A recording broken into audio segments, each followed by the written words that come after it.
भैया रामकृष्ण विश्वकर्मा जी हैं, तो विश्वकर्मा जयंती के उपलक्ष्य में सत्संग रखा।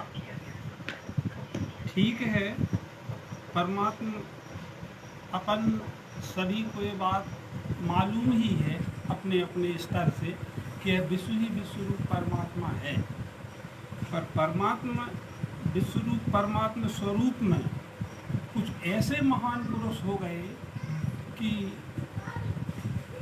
उनके उच्च स्तर का जो जीवन रहता है, जो जनता के लिए विशेष कुछ कर जाते हैं, तो उनकी जयंतियाँ लोग मनाते हैं, उनकी यादगार करते हैं, उनका नाम लेते हैं, वंदन पूजन करते हैं।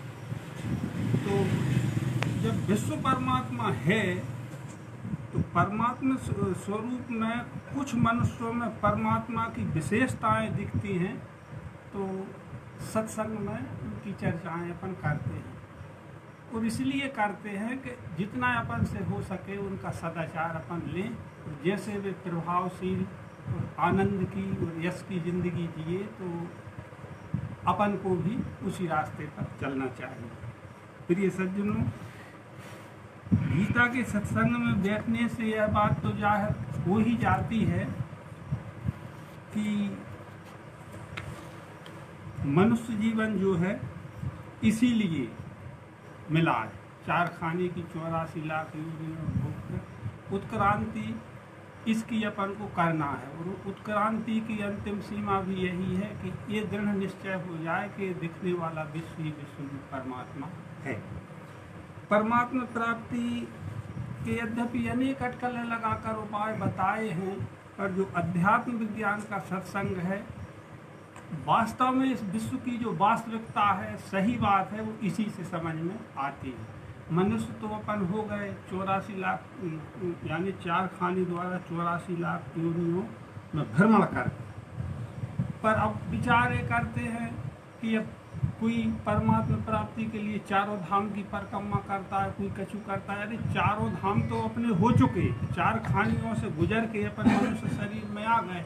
अब मनुष्य शरीर पाके यानी परमात्मा दर्शन ही सबसे ऊंची बात है। चाहे वो परम सिद्धि कहें, मुक्ति कहें, कुछ भी कहें, उसके नाम अनेक हो सकते हैं, पर जब तक परमात्मा स्वरूप जानकर उसमें अपन स्थित ना हो जाए, तब तक वो संसिद्धि भी नहीं है, परम सिद्धि भी नहीं है, और कुछ नहीं है, ऐसा मुझे लगता है।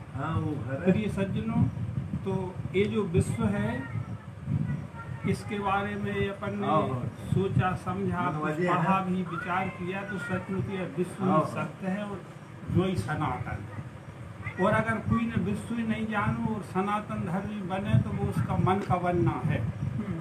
यानी विश्व जब सनातन है और विश्व जानो नहीं है और सनातन धर्मी अपन बने, तो काय के वे तो मन के सनातन धर्मी है कि विश्व ही सनातन सत्य है। अब अपन एक के बारे में विचार करें तो कितने अवतार हो गए और कब से हो रहे हैं और कब तक खोजिए हैं, एक ही कछु सीमा है आज तक, यानी कोई सीमा ही नहीं मिलती।